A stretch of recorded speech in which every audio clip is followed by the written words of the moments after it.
কি বাবু, চিনতে পারছেন?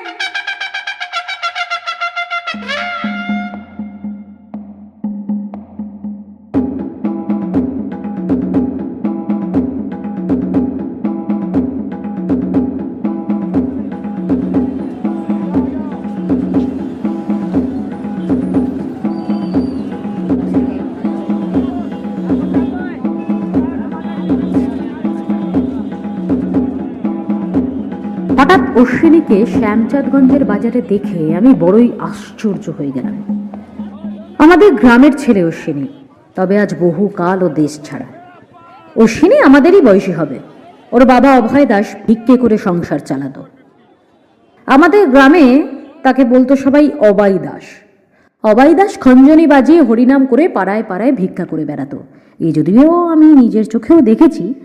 তারপর অবাই দাস কতকগুলি অপগণ্ড ছেলে মেয়ে রেখে মারা গেলেন। ওর বিধবা স্ত্রী ছেলে মেয়ে নিয়ে কোথায় যেন চলে গিয়েছিল, তা পরে কেউ আর খোঁজ রাখেনি। ওদের বাড়িঘর গ্রামের হরিনাথ চৌধুরী মশাই নিজের জমির অন্তর্ভুক্ত করে নিয়ে সেখানে নাকি তরি তরকারির বাগান করেছিলেন। অবাই দাসের স্ত্রী যখন এই গ্রাম ছেড়ে চলে যায় তখন অশ্বিনীর বয়স ওই 8 বছর হবে। আমার সঙ্গে ওর ভারী ভাব ছিল। অশ্বিনী রোজ সকালবেলা আমাদের বাড়ির ডোবাতে কঞ্চির ছিপ ফেলে বসত। তখন বর্ষাকাল। আমরা জিজ্ঞেস করলে বলতো উল্কো মাছ ধরছে। কিন্তু সবাই জানি ও ডোবায় মাছের চিহ্ন মাত্র নেই। আর অশ্বিনীর ছিপেও না আছে সত্যিকারের সুতো, না আছে সত্যিকারের বটশি। তারপর 16-17 বছর কেটে গিয়েছে। অশ্বিনীকে ভুলেও গিয়েছিলাম। ইতিমধ্যে আমার বাবা মারা গিয়েছিলেন। আমরা 2 ভাই পয়সা ওড়াতে লাগলাম। জমি জমা বিক্রি করে ফুর্তি করতে লাগলাম। সেও আজ 7 বছর আগেকার কথা হবে। যে সময়ের কথা বলছি তখন বাবার 3টে গোলা শূন্য করে ফেলেছি। অর্ধেক ব্রহ্মোত্তর সম্পত্তি মারুষি দিয়েছি, অর্থাৎ মৌরুষি, অথবা বলা যেতে পারে বিক্রি করেছি। মায়ের গহনাগাটি সব বন্ধক পড়েছে। সুতরাং আমাদের ফুর্তির সমুদ্রে কিছুটা ভাটা পড়েছে বলা যেতেই পারে। শ্যামচাঁদগঞ্জে গিয়েছিলাম ফুর্তির সন্ধানে। খুব জাকের বারোয়ারি হয় শ্যামচাঁদগঞ্জে। অনেক রকম ফুর্তির সন্ধান সেখানে পাওয়া যাবে, শুধু এই আশাতেই গিয়েছিলাম আর কি। আমি একাই গিয়েছিলাম, যদিও দাদা আসেনি। দাদা বাড়িতে কলাই বুনবার জন্য থেকে গিয়েছিল। আমি একাই গিয়েছিলাম। হঠাৎ অশ্বিনীকে এতদিন পরে দেখে ভারী অবাক হয়ে গেলাম। অশ্বিনী আমাকে দেখে বললে, কি বাবু, চিনতে পারছেন? তুই তো অশ্বিনী, অভয় দাসের ছেলে না? ঠিক চিনেছেন বাবু। তাই এখানে কি মনে করে? এই যাত্রা শুনতে এসছি আর কি। যাত্রা শুনবেন? তা কিসে এলেন? আচ্ছা, তুই আপনি কি করে কথা বলছিস কেন? আচ্ছা, তুই কি ভুলে গেলি অশ্বিনী নাকি? আরে আমি না বাবু, এতকাল পরে দেখা। এখন আপনারা বড় হয়ে গিয়েছেন, এখন কি আর ছেলেবেলার মতো কথাবার্তা আপনাদের সঙ্গে শোভা পায়? এখন আর সেটা ভালো দেখায় না। তা কি করছেন আজকাল? এই বাড়িতেই থাকি। তা আপনাদের ভাবনা কি? আপনারা জমিদার মানুষ। তা কাকা বেঁচে আছেন? না, বাবা আজ 8-9 বছর হয়েছে মারা গিয়েছেন। আমাদের দাঁড় করিয়ে অশ্বিনী কোথায় একটা চলে গেল। অল্পক্ষণ পরে এসে বলল, চলে আসুন বাবু আমার সঙ্গে। ও কি? ওটা কি মদ না? ভালো জিনিস বাবু, আসুন না। আমি বিস্ময় সুরে বললাম, তা হ্যাঁ রে, সে কি? তুই না অবাই দাস বৈষ্ণবের ছেলে? তোর বাবা কিনা হরিনাম না করে জল পর্যন্ত ছুতো না, তা তুই মদ খাস? আমাদের কথা বাদ দে, আমরা না হয় উচ্ছন্নে গিয়েছি। অশ্বিনী হেসে বললে, চলুন না বাবু। না না না, এখন ওসব খাবো না। আসলে ভিড় হয়ে গেলে জায়গা পাবো না বসবার। এখানে আমাকে চেনেই বা কে? তাছাড়া কেউ খাতিরও করবে না আমার। বসবার জন্যে কোনো ভাবনা নেই বাবু, সে ভার আমার উপর রইল। না, তুমি আমাকে মাফ করো ভাই। আমি এই বিদেশ বুবুয়ে এসে মদ টদ ছুতে পারবো না। মা বাড়ি থেকে বেরোবার সময় বারবার বারণ করে দিয়েছে। মায়েরই বলছি ভাই, ক্ষমা করো। আচ্ছা আচ্ছা, তবে খাবারের দোকানে আসুন, খান কতক সিঙ্গারা খেয়ে নেবেন। খাবার দোকানে বেশ খানিকটা দেরি হয়ে গেল। এদিকে আমি খেতে খেতেই দেখছি আসর লোকে ভর্তি হয়ে গেছে। সেখানে আমার মতো বিদেশি লোককে কেউ বসতে জায়গা দেবে না, সেটা আমি খুব ভালো করেই জানি। অশ্বিনী বড় গোলমাল বাঁধালো দেখছি। অশ্বিনীকে কথাটা বলতে সে হেসে বলল, কেন ভাবছেন বাবু, আমি যখন আছি তখন আপনি নির্ভাবনায় থাকুন। খুব ভালো জায়গায় আপনাকে না বসিয়ে দিতে পারলে আমিও তবে অবাই দাস বৈরাগীর ছেলে নই। হ্যাঁ, অশ্বিনীর এই আশ্বাসবাণীতে আমার কিন্তু ভরসার বিন্দুমাত্র উদ্রেক হলো না। ও নেশার ঝোঁকে দায়িত্বহীন আবল তাবল বকছে আর কি। ওকে কে বুঝবে এত বড় আসরের মধ্যে? আজ এত কষ্ট করে এত দূরে যাত্রা শুনতে আসা দেখছি আমার একদম নিরর্থক হয়ে গেল। কি হাঙ্গামা বাঁধালো অশ্বিনী। অশ্বিনী আমার হাতে দুটো পান দিয়ে বলল, খান খান বাবু, আমি জামাটা গায়ে দিয়েই আসছি। আরও দেরি করবে অশ্বিনী, আমার আজ আর যাত্রা দেখা হলো না। যদি না হয় তো আমাকে জুতো মারবেন আপনি। সে চলে গেল। আমি নিরুপায় হয়ে সেই পানের দোকানের সামনেই বসে রইলাম, কারণ তখন আমার একার কিছুই কর্ম নেই করার মতো। এত বড় আসরে ভিড় ঠেলে ঢুকে জায়গা করে বসা চারটিখানি ব্যাপার নেই। যখন ও আবার ফিরে এলো তখন আসরে কনসার্ট শুরু হয়ে গেছে। দেখি ও বেশ সেজে গুজে এসেছে। গায়ে একটা মটকার পাঞ্জাবি, মাথায় একখানা চাদর দিয়ে পাগড়ির মতো করে বাঁধা, দিব্যি একটা সাদা ধুতি পরনে। ও কি বিষয় কর্ম করে তাও জানি না। একবার জিজ্ঞেস করতে ইচ্ছে হলো। ওর পেছনে পেছনে আসরে ঢুকলাম। যেখানে যাত্রার দল বসে কনসার্ট বাজাচ্ছে সেই ফটকে জন কয়েক ভলেন্টিয়ার দাঁড়িয়ে ফটক পাহারা দিচ্ছে। অশ্বিনী গিয়ে সেই ফটকে দাঁড়ালো। ভলেন্টিয়াররা ভাবলো আমরা যাত্রা দলের লোক। পথ ছেড়ে দিয়ে দাঁড়ালো এক পাশে। তার একটু আগে প্রথম দফা কনসার্ট থেমে গেছে। এমন সময় একটা আশ্চর্য ব্যাপার ঘটল।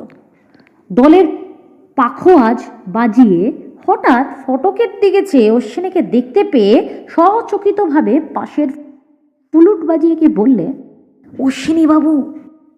অশ্বিনী বাবু? কে? ওই যে অশ্বিনী বাবু। অমনি ফুলুট বাজিয়ে বাঁশিটা নামিয়ে আস্তে আস্তে অশ্বিনীর কাছে এসে হাত জোর করে বললে, আসুন আসুন বাবু, আসুন অশ্বিনী বাবু, আসুন আসুন আসুন। তা আপনি এখানে? অশ্বিনীর দিকে চেয়ে দেখি ওর গলার সুর, মুখের ভাব সব দেখছি অটোমেটিক্যালি বদলে গেল।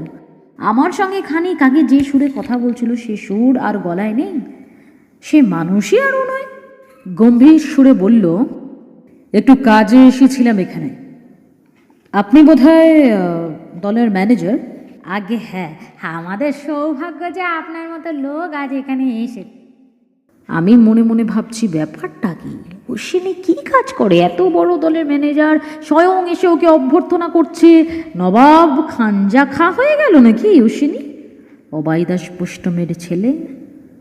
অশ্বিনী আমার হাত ধরে এগিয়ে নিয়ে এসে বলল, ইনি আমার বিশিষ্ট বন্ধু, ব্রাহ্মণের ছেলে।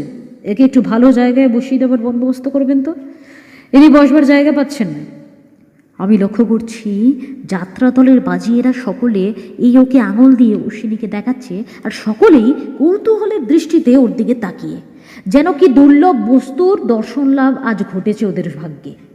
ভাবখানা ঠিক এই রকমই। আমি নিজেও আশ্চর্য হচ্ছি ক্রমাগত। কেন অশ্বিনীকে এতক্ষণ জিজ্ঞাসা করিনি যে ও কি করে না করে। ওই বা কি মনে করবে এখন যদি জিজ্ঞাসা করি? আমাকে তো ওরা পরম যত্নে হাত ধরে নিয়ে গিয়ে বসালো, সেই সঙ্গে অশ্বিনীকেও। দলের কে একজন আমার হাতে একটা সিগারেট দিয়ে বলল, নিন খান। অশ্বিনীকেও দিতে গেল। অশ্বিনী আমাকে ইঙ্গিতে দেখিয়ে বলল, বাপরে, ওর সামনে খাইনে, উনি আমার গুরুজন মানুষ, আমাদের গ্রামের জমিদারের ছেলে। এই সময় ম্যানেজার হাত জোর করে অশ্বিনীকে বললে, এইবার আপনি একটু বাজান দয়া করে। আপনি এখানে বসে থাকতে কেউ পাখোয়াজ হাত দিতে সাহস পাচ্ছে না যে। না না না, তাতে কি, হোক না, আমি তো শুনছি। উনি তো বেশ বাজান, বাজান না আপনি, বাজান। মুরব্বিয়ানা চালে এটা বললে অশ্বিনী। আগে না, আপনি আসলে বসে থাকতে কারো সাহস হচ্ছে না বাজাতে, একখানা বাজিয়ে দিন না আপনি। পাখোয়াজ বাজিয়েও একবার এসে হাত জোর করে বললেন, আপনি আমাদের গুরুস্থানীয়, মাথার মণি, আগে আপনি এখানে থাকতে বাবু আমাদের কি যন্তরে হাত দেওয়া সাজে? অশ্বিনী মৃদু হেসে পাখোয়াজ ধরে এগিয়ে নিয়ে এসে বলল, ঠিক আছে বেশ। কানে কানে কথা ছড়িয়ে পড়ল চারিদিকে। সাজগড় থেকে পর্যন্ত যাত্রা দলের লোক এসে ফটকের কাছে জড়ো হয়ে কৌতূহলে অশ্বিনীর বাজানো দেখতে ভিড় করল।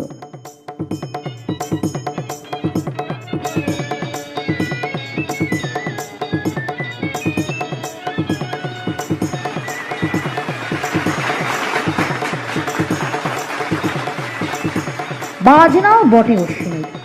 বাপের বিষয়ে উড়িয়ে ফুর্তি করবার সময় গান বাজনার দিকেও একটু আধটু মন ছিল বই কি আমার। তাই খুব বেশি না বুঝলেও গান বাজনা সম্বন্ধে নিতান্তই অর্বাচীন নই। পাখোয়াজ ধরে অশ্বিনী যখন ঘা দিতে লাগলো তখন যেন মনে হলো গুরু গুরু শব্দে মেঘে গর্জন হচ্ছে কোথাও আকাশে। মেঘে মেঘে তার ধ্বনি, ধ্বনি থেকে প্রতিধ্বনি। আসর এক মুহূর্তে জমে গেল। স্তব্ধ হয়ে গেল লোকজনের কোলাহল। সবাই সবাই উৎসুক নয়নে চেয়ে দেখছে। সবারই কানে গিয়েছে এই যে লোকটি পাখোয়াজ বাজাচ্ছে উনি অশ্বিনীবাবু স্বয়ং। লোকের দৃষ্টিতে কি ঔৎসুক্য, কি আনন্দ, মুখে কি সম্ভ্রম আর শ্রদ্ধা। আমি শিল্পী নই, কিন্তু ওস্তাদ শিল্পীর প্রতি এই মৌন শ্রদ্ধা আমার অন্তর স্পর্শ করল। আমি নিজেও গর্ব অনুভব করলাম যে অশ্বিনী আমার বাল্যবন্ধু। এতক্ষণ একে ভিখিরি অবাই দাস বোস্টমের ছেলে বলে মনে মনে যে অবজ্ঞার ভাব পোষণ করেছিলাম তার স্থান অধিকার করল ওর প্রতি একটি গভীর শ্রদ্ধা ও বিস্ময়। এই বিষয়টা যেন আমি কাটিয়েই উঠতে পারছিলাম না। এই সেই অশ্বিনী, অবাই দাসের ছেলে, দোচালা ঘরে বাস করত, ভিক্ষে করে সংসার চালাতো ওর বাপমা। অশ্বিনী বাজনা থামালে পাখোয়াজ বাজিয়ে ওর পায়ের ধুলো নিয়ে বলল, আশীর্বাদ করুন যেন আপনার মতো মাত করতে পারি পৃথিবী। ম্যানেজার গদগদ কণ্ঠে বলল, সোনা দিয়ে বাঁধিয়ে রাখতে হয় আপনার মতো হাত, দয়া করে একবার ডুগি তো বলাটা। অশ্বিনীকে এতক্ষণ দুদিকে থেকে দুজন পাখার বাতাস করছে। আসর বড় গরম। পাখোয়াজ বাজনার শ্রমে অশ্বিনী ঘেমে উঠেছে। গ্রামের জমিদারের ছেলে আমি। ওর পাশে বসে নিজেকে নিতান্ত নগণ্য মনে করতে লাগলুম। পালা আরম্ভ হয়ে গেল। অশ্বিনী ওদের অনুরোধে বার কয়েক পাখোয়াজ আর ডুগি তবলা বাজায়। ওস্তাদের হাত দেখলুম বটে ওর সমস্ত বাজনার মধ্যে। তৃতীয় অঙ্কের শেষে দুজনে বার হয়ে এলাম ফাঁকায়। অশ্বিনী বললে, বাবু এবার একটু চলবে? না ভাই, আমায় অনুরোধ করো না। তা কি খাবেন বলুন না। কিছু খাবো না রে, চল বরং একটু চা খাই। ওতে আমার মৌতার থাকবে না, আপনি খান। আসলে ওরা বাজাতে বলবে, সাদা চোখে আবার আমার হাত খোলে না। আমি কৌতূহলের সুরে বললাম, অশ্বিনী আজ বড় আনন্দ পেলাম রে। কতদিন তোরা গ্রাম ছেড়েছিস, তোদের কোনো সংবাদও পাইনি। তুই যে এত বড় হয়ে উঠেছিস তা আজ তোকে দেখে। অশ্বিনী আমার পায়ের ধুলো নিয়ে মাথায় দিল, বলল, চলুন চলুন, কিছু খেতেই হবে। তা হবে না রে, আজ আর হবে না। অশ্বিনী বললে, আমি তোমাকে আজ খাওয়াবই। তা কি হয়? আপনাদের খেয়ে আমরা মানুষ, আজ আমি খাওয়াবো আপনাকে। আমি যেদিন আপনাদের বাড়ি যাব সেদিন খাওয়াবেন আপনি আমায়। অশ্বিনীকে জোর করে খাওয়ালুম একটা খাবারের দোকানে সিঙ্গাড়া আর সন্দেশ। ও ছাড়লে না আমাকে খাওয়াতে, তাই দুজনেই দুজনকে খাওয়ালাম। বাল্যকালের কথা, আমাদের গ্রামের কথাও অনেকে বলতে লাগলো। ওর মা বেঁচে নেই, ছোট ভাইকে কোথাকার দোকানে কাজে ভর্তি করে দিয়েছে। কালনার কাছে গোপীনাথপুরে অশ্বিনী বিবাহ করেছে। শ্বশুরের কাপড়ের দোকান কালনা বাজারে, একমাত্র মেয়ে। শ্বশুর চোখ বুঝলে ওর স্ত্রী সম্পত্তি পাবে। বললাম, বাজনা শিখলে কোথায়? ও হেসে বলল, ঝোঁক ছিল ওদিকে। ওস্তাদের দয়ায় আর আপনাদের আশীর্বাদে বাবা ছিলেন গাইয়ে বাজিয়ে, তাই সেই গুণটা আশ্চর্যে আমার তো ওই রক্তে আছে বলতে গেলে। ওস্তাদ পেয়েছিলাম যাত্রার দলের বড় বাজিয়ে দুর্লভরাম সাধু থাকে, তিনি আমাকে হাতে ধরে শেখান। যজ্ঞেশ্বর নন্দীর কাছে তবলা শিক্ষা করি আর কি। আগে তা আপনার বাপ মায়ের আশীর্বাদে এমন সব ওস্তাদ পেয়েছিলাম, তা তো আর অস্বীকার করতে পারি না। যাদের এক ডাকে লোকে চেনে, পয়সাও রোজগার করি, কেন মিথ্যে বলবো? যেদিন যে আসরে ঠিকে বাজাবো 3 টাকা রাত, আর খোরাকি দুধ আর ওই যে যা বললাম মমতা, তা বায়না লেগেই আছে দাদাবাবু। মাসে 100 টাকা কেউ মারে না। বাজার রাজার হালে খাওয়া দাওয়া, আর সে আর আপনাদের সামনে কি বলবো, খাতিরও কিছু করে লোকে।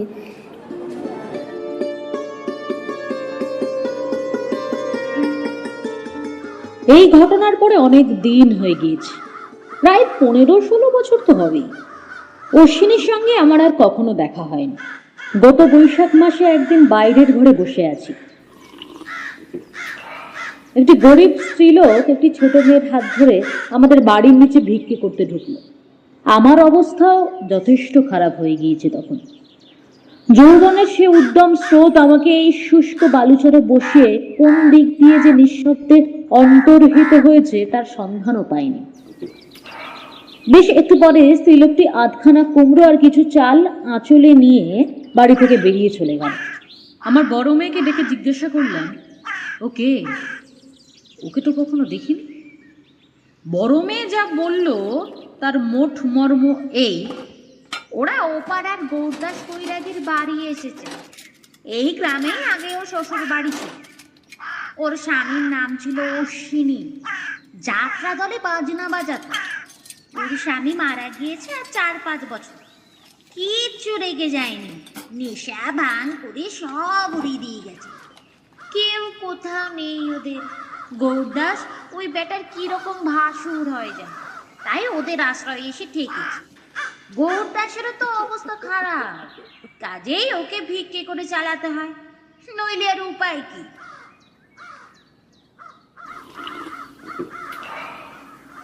উপায় যে কিছু নেই তা নিজেকে দেখেই আজকাল বেশ বুঝতে পারি। সে কথা অবশ্যই আর বড় মেয়েকে বললুম না।